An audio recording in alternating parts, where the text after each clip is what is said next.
Welcome, fellow Jedi and Sith. You are tuning into Imperial Radio, your all-talk weekly Star Wars podcast. I'm your host, Kobe Larson, along with my co-host, Alex Wormstead, and we have a very special episode for you guys in store today. But first, the news in less than 12 parsecs. George Lucas's Underworld project has been leaked. Kenobi series is delayed. Filming is delayed, but initial release date is still set. And in great news, the lifelike, realistic, life-size replica model doll of Baby Yoda set to be in stores for the price of very minimum price, Kobe, for $350. And Al will be purchasing. Agreed. And for our last bit of news, we have Luke's Empire Strikes Back lightsaber, the one that Rey uses in the sequels. The story of how that is found has been partially revealed. If you want to check that out, check out Star Wars Marvel's newest comic book series.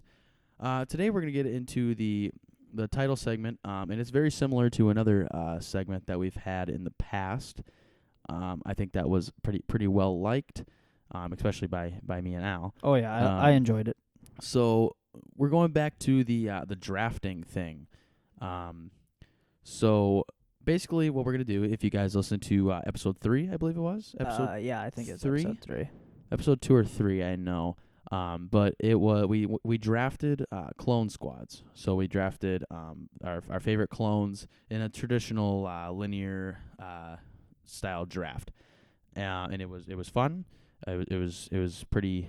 I wouldn't say heated, but it was pretty intense between us. Oh yeah, not in a negative way or anything, but no.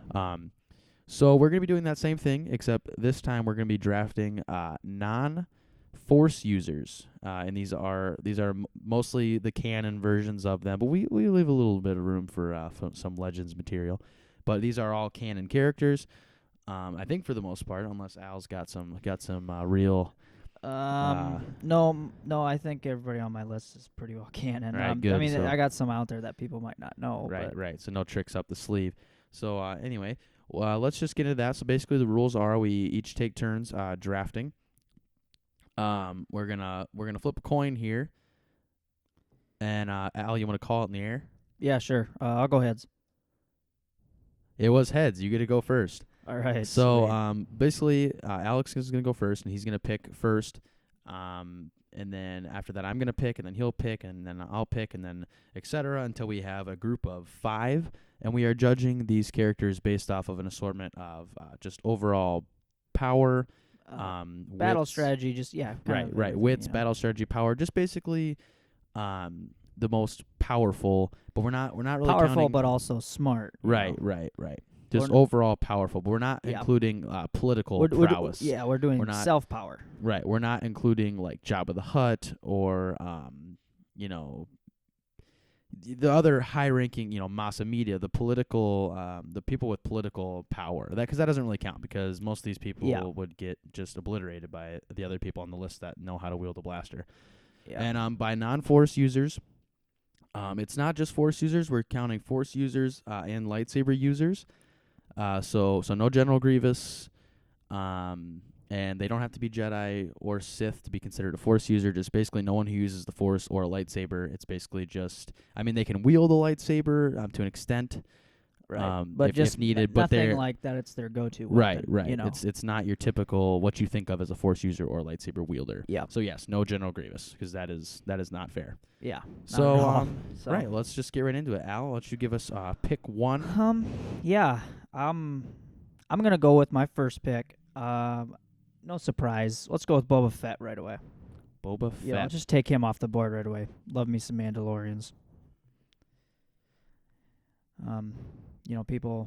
People know him. He's a very favorite person. Or not bad grammar there. Just he's a person that people really like in the original trilogy. Right.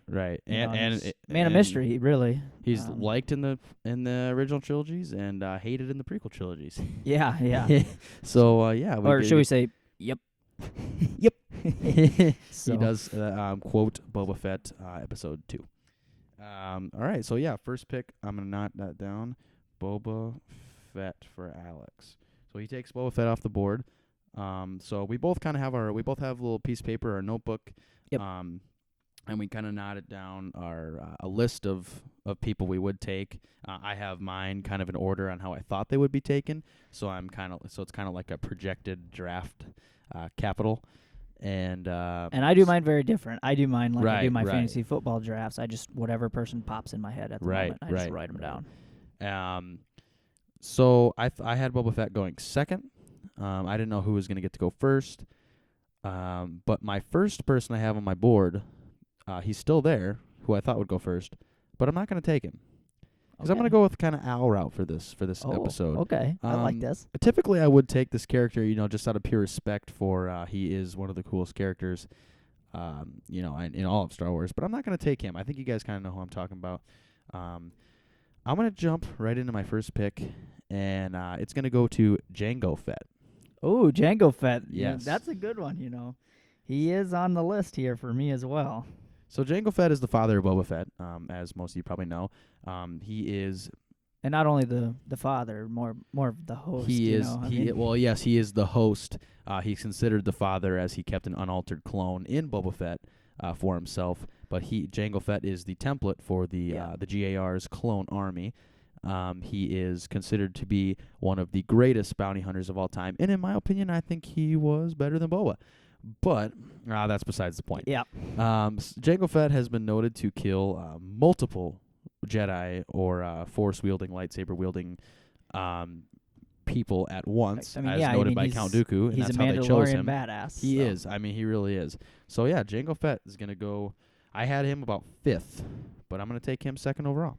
So we'll go to your second pick, or third pick overall, second pick for Alex. What do you got now? Well, I can't leave that guy on the board that you passed up, and that puts me in a bad situation here for kind of what I thought was going to go down. But I'll take Han Solo from you. Han Solo was my projected first pick. He went 3rd, so not too bad. I mean, when you throw the Fets in there, really anything can happen because they're right. I mean, they're amazing. They have amazing prowess on the battlefield and in all aspects of Star Wars. I mean, they're true really Mandalorian warriors. Yes, they are. So yeah, anything to say about Han or anything like that, or you just want to jump right into the next pick? Yeah, I'll throw a little in there. He's a good general. He's pretty free spirited, as everyone knows. He has a mind of his own and thinks of some pretty radical stuff at sometimes. Yeah, but it works out, and he's a good tribute to the team. He's a true scoundrel at heart, but he has a heart of gold. Oh, so yeah. That's good. Who's scruffy looking?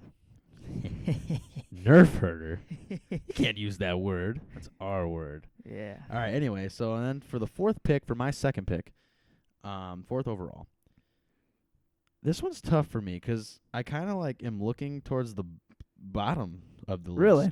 Yeah, it's kind of one that I forgot, so I kind of added him to the bottom, so he really shouldn't be down there. I'm really deciding between two, but I think I'm going to go with the respectful route. Excuse me. I'm going to take Chewbacca. Okay, I respect that. Chewie, right? Yep. I mean, you're kind of thinking oh, that's a pretty basic pick. It's, Chewbacca. He's in, 7 of 9 movies? Yes. So here's my reasoning behind that. Chewbacca is a fierce warrior. Out of all of the rebels, obviously besides Luke because it was Vader's son, Vader has complimented only one in canon.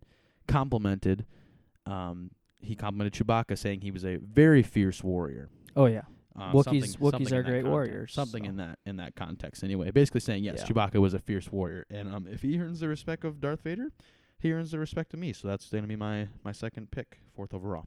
I like that. So yeah, what do you got for your third pick, Al?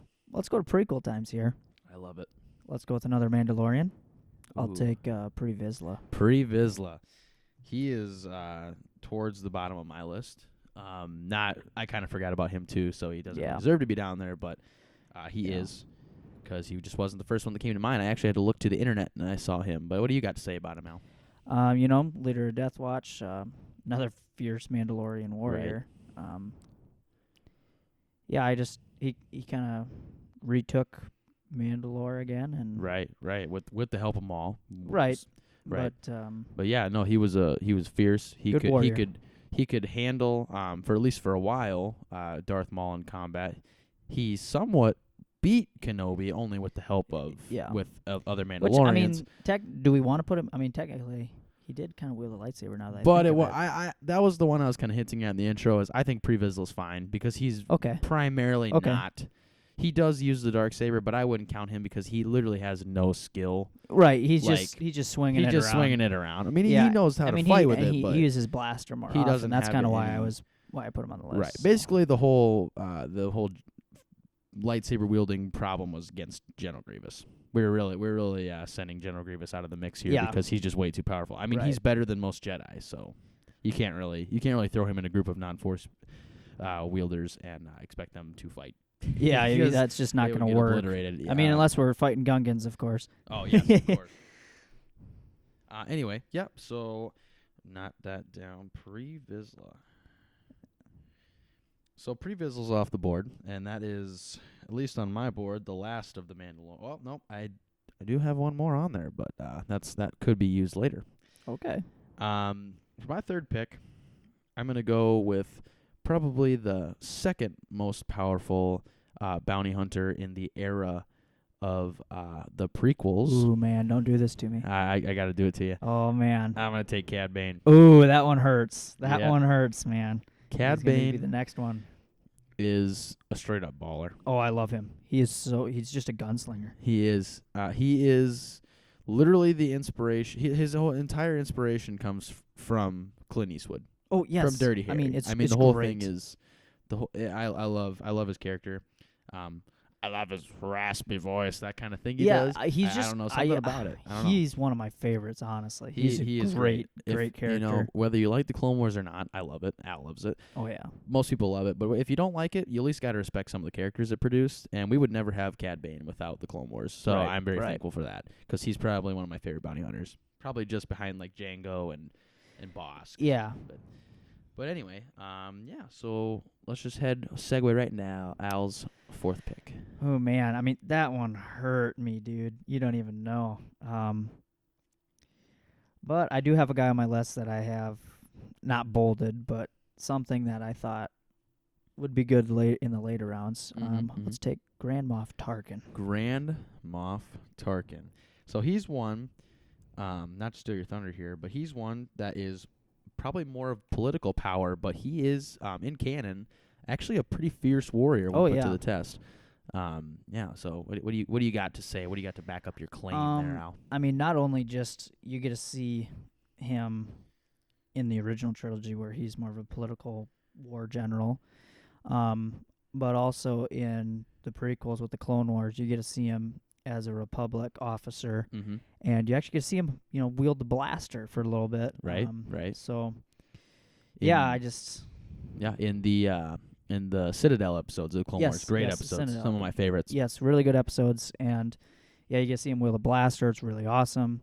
You get to see him and Anakin with their first kind of meeting and relationship, and you get to see him kind of butt heads right away. And then you get to see throughout the episodes develop them into this. I mean, they're really hinting at just gearing up to what a great duo they're going to be. Right. And right. I don't know. That's not to get on a tangent about that, but that's something cool. I loved that in the Clone Wars is that you get to see him wield a blaster. Right. You get to see his actual, he has strategic analysis in his right. brain You can going tell on. You can He's tell he very was smart intelligent. before the Empire. He was there for a reason because of experience. Yes, yeah, no, very I love those intelligent. episodes because it was great to see Tarkin. He was kind of a jerk in the episodes. He really was, but that was kind of his demeanor. He was. And it's kind of made him almost likable because he kind of put everyone in their place, especially the Jedi. Oh, yeah. Especially Ahsoka. Right, especially Ahsoka. Yeah, so for my fourth pick, I'm really deciding between two people. One of them was aforementioned earlier a couple minutes ago, and one of them I really only thought about because we started talking about the Clone Wars. Okay. And I've been watching the Clone Wars lately. And I you just better forget. you better not be doing something to me right now. Well, it's not who you think. I don't think. Okay. But this person's he's out there, but he's not. He's really well respected, and he's actually one of the ones that was from the Clone Wars and was made for the Clone Wars specifically, and then got shifted into an actual live action movie, and that is Saw Gerrera. Saw Gerrera was I thought respect of. that.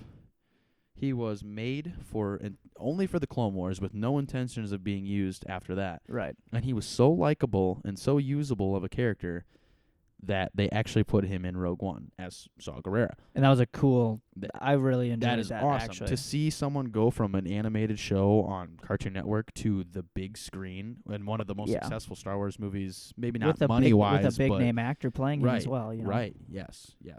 So, yeah, I'm gonna take Saw Gerrera. I mean, he's powerful, and I guess it depends on what era you get him to, because he's powerful either way. But in the later years towards Rogue One, he does have a lot of health problems. Right.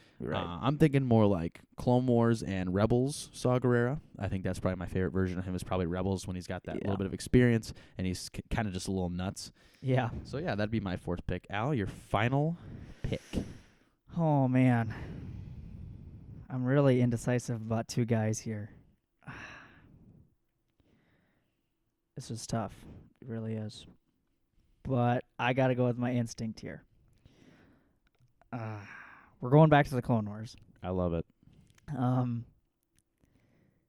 mean, he's kind of political because he is almost a political style leader, but also he's extremely intelligent. Right.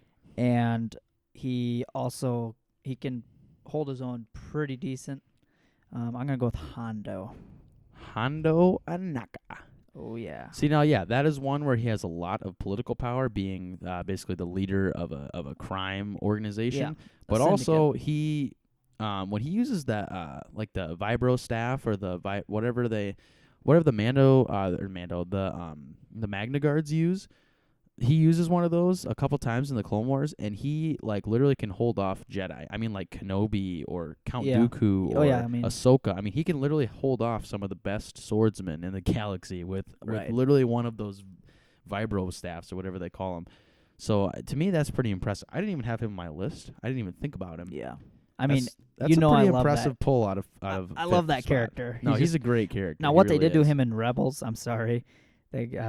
He's still great because I love the character. I didn't care for his portrayment in Rebels either. It's just kind of the animation that I don't like. The animation was strange. It was strange for him. It was almost like they made his tentacles on his head like shorter. Right, and then they made his eyes bigger. Right, it was just super strange. Yeah, I wasn't a big fan of that. I'm glad someone else noticed that, honestly. Yeah, but I love him in Clone Wars. He just looks like a straight pimp. Yeah, no, he does, and he's a great character and a great fighter at that. Yeah, he's one of those leaders that can put his own skills to the test.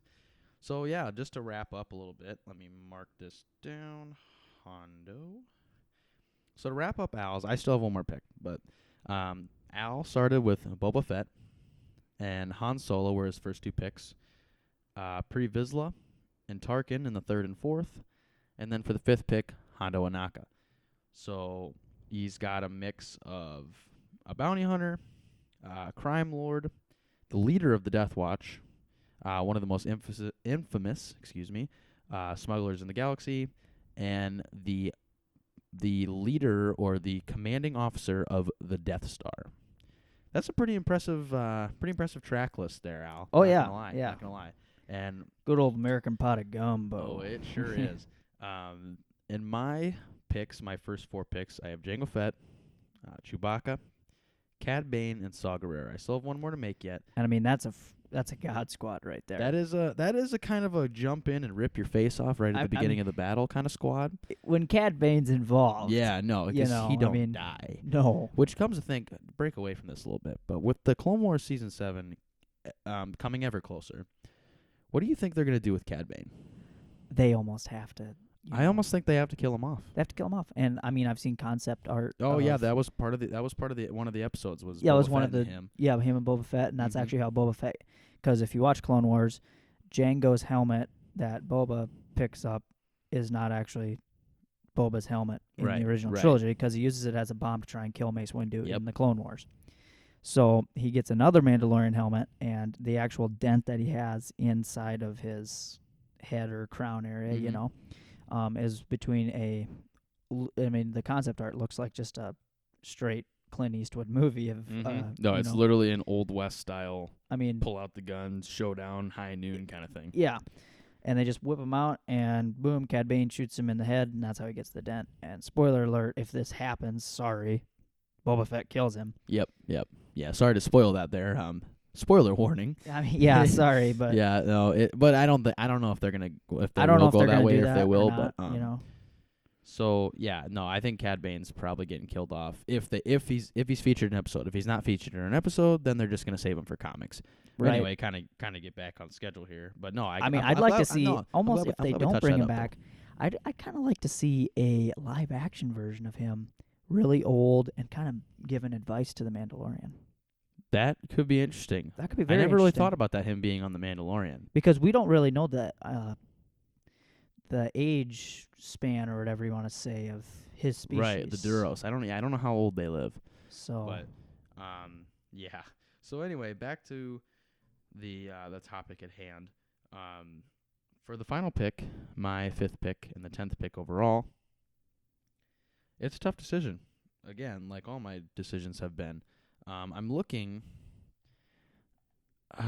Man, that's a tough one.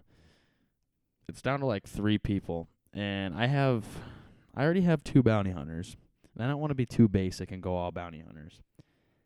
But I really want to, though. So I'm gonna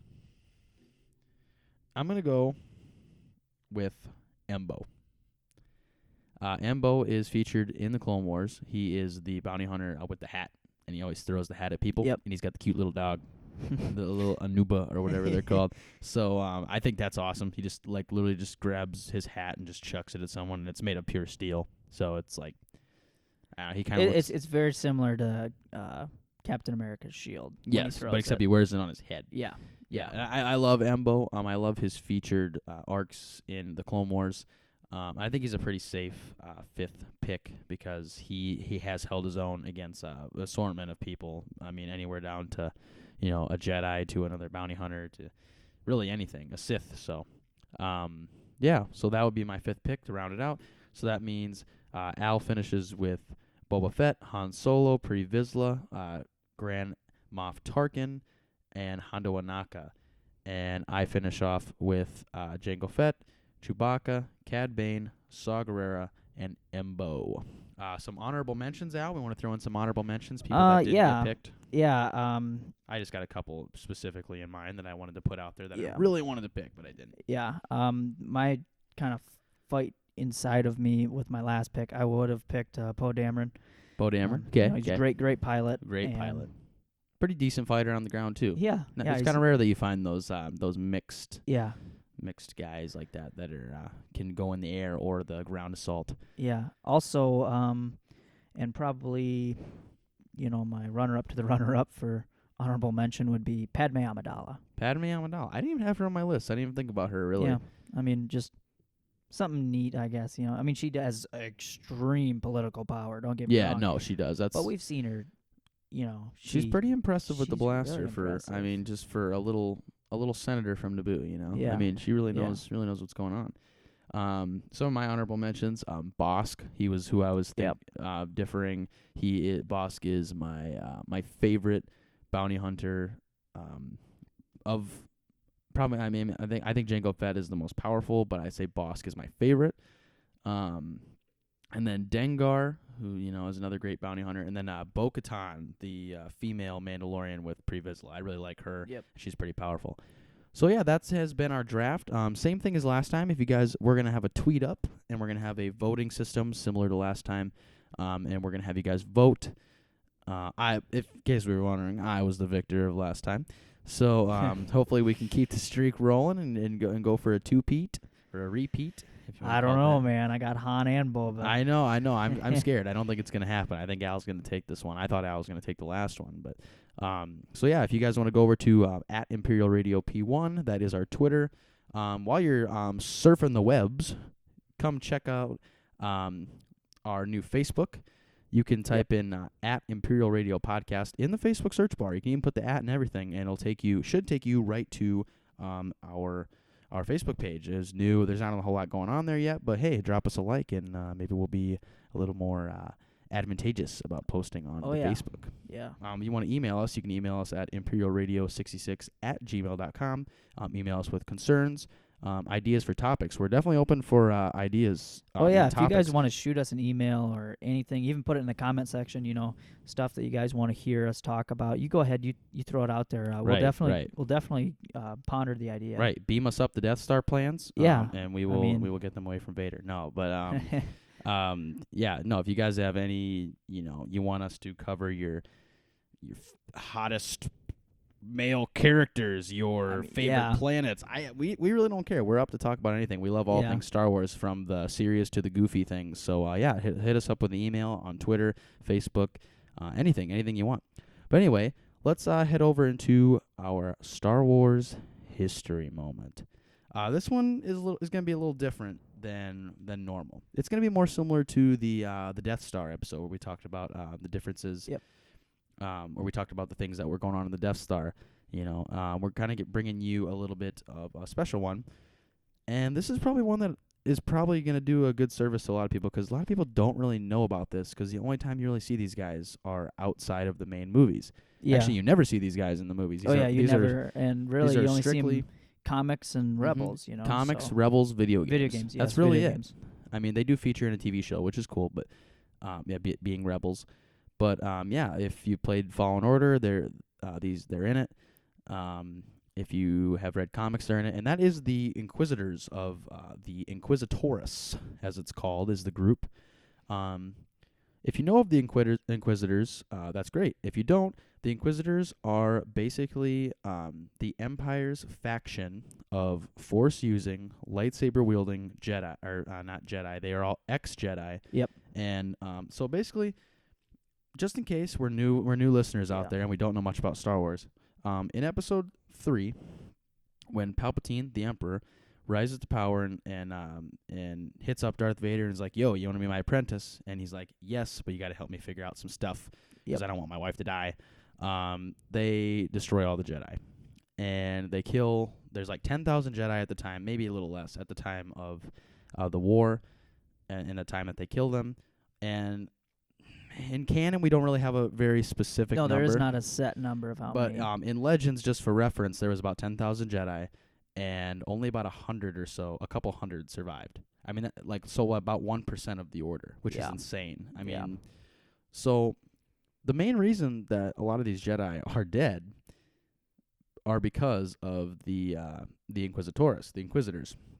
The Inquisitors were a group set up by Palpatine and Vader, and they trained Force users. They weren't Sith; they were just Force-using, lightsaber-wielding ex-Jedi that Vader used to help him hunt down the remaining Jedi. They're pretty much Force-using, but not Sith. They're like assassins. They're like Asajj Ventress, if you know who that is. They're assassins, right? And they were basically Vader's little pawn chess piece they're to throw at the Jedi. They're basically really, really gifted bounty hunters, but they only wanted to kill Jedi and hunt Jedi. All they cared about was killing Jedi, because the Emperor, he knew that his campaign against the Jedi was hugely successful. I mean, he murdered, not on his own hand, but thousands and thousands of Jedi in a couple days. But there were still those, Jedi are very powerful. There was a lot of them that survive. They had the clones hunt them down, but a lot of them killed their clone units. And they got out and they survive, and then they're out there just wandering around the galaxy. And Palpatine is a very paranoid SOB, and he does not want anyone that is capable of taking over him and his empire. He wants dead. So he tasked Vader to do it mostly, but Vader couldn't handle hunting down, say, 100 Jedi himself. Yeah, because he had to keep things right. on He had a lot of of things to do. And we find out that the Jedi are no match for Vader, and Vader's like, dude, this is total overkill. Literally, I could train 6 people, and they could go out and do this, and I wouldn't have to worry about it. So that's pretty much how it went. So that's when the Inquisitors came about. Some notable Inquisitors, the Grand Inquisitor from Rebels.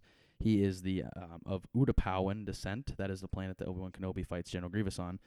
He was one of the Jedi Temple guards in the old Jedi Order. When the Jedi Order fell, he came to Vader and the Emperor, and he pledged his allegiance to them so that he wouldn't die.